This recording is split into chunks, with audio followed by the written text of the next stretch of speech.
এরে সাক, আমি তোমার প্রতি মন খারাপ করি না রে সাক।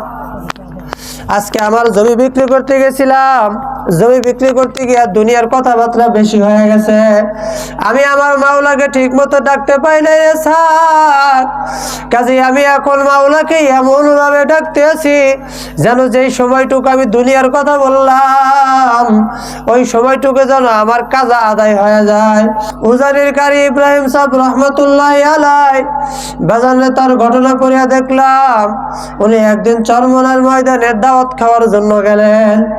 ইসহাক রহমতুল্লাহ আলাই হুজুরকে আপ্যায়ন করার পরে ইসহাক রহমতুল্লাহ আলাইকে ডাক দিয়ে বলে, রে ইসহাক, তুমি আমাকে কি দিয়া খানা খাওয়াইছ? ইসহাক রহমতুল্লাহ আলাই বলে, হুজুর আমি তো আপনাকে কোরমা পোলাও মাংস দিয়া খাওয়াইছি। হুজুর ডাক দিয়ে বলে, রে ইসহাক, কি ভুল করিয়া ফেলাইছ রে ইসহাক? আমি তো আমার নফসকে এত সুন্দর খানা দেই না, তুমি কেন এত সুন্দর খানা আমাকে দিলা? ইসহাক রহমতুল্লাহ আলাইহি বলে, হুজুর আপনি কি খানা খাওয়ার সময় তালাশ করিয়া দেখেন নাই আমি আপনাকে কি খাওয়াইলাম? উজানির কারি ইব্রাহিম সাহেব রহমতুল্লাহ আলাইহি বলে, ইসহাক আমার খানার সময় কোনো খেয়াল থাকে না, দুনিয়ার কোনো কাজের ভিতরে আমার কোনো খেয়াল থাকে না রে ইসহাক। আমার সর্ব অবস্থায় খেয়াল আমি কিভাবে আমার মাওলাকে পাইতে পারি, কিভাবে আমার মাওলাকে রাজি খুশি করিয়া দুনিয়ার থেকে বিদায় হইতে পারি, সব সময় শুধু আমার এই খেয়াল অন্তরের ভিতরে জমা থাকে। আল্লাহ আমার মালিকের জন্য এতটাই পাগল ছিলেন। উজানির কারি ইব্রাহিম সাহেব রহমতুল্লাহ আলাইহি বসিয়া বসিয়া মাওলা পাকের জিকির করে। ইসহাক রহমতুল্লাহ আলাইহি গিয়া সালাম দিলেন, হুজুর সালামের উত্তর নিলেন না।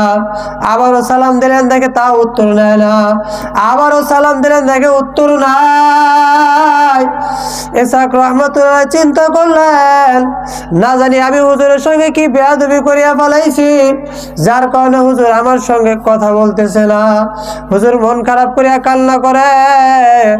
আল্লাহ উজানির কারি ইব্রাহিম সাহেব রহমতুল্লাহ আলাইহি কিছুক্ষণ পরে ইসহাক রহমতুল্লাহ আলাইহিকে ডাক দিয়ে বলে, এরে ইসহাক, আমি তোমার প্রতি মন খারাপ করি না রে ইসহাক। আজকে আমার জমি বিক্রি করতে গেছিলাম, জমি বিক্রি করতে গিয়ে দুনিয়ার কথাবার্তা বেশি হয়ে গেছে। আমি আমার মাওলাকে ঠিক মতো ডাকতে পাই না রে ইসহাক। কাজে আমি এখন মাওলাকে এমন ভাবে ডাকতে আছি যেন যেই সময়টুকু আমি দুনিয়ার কথা বললাম ওই সময়টুকু যেন আমার কাজা আদায় হয়ে যায়। বাজারে তারা আমার মাওলার তারা সে পরিমাণ পাগল ছিলেন।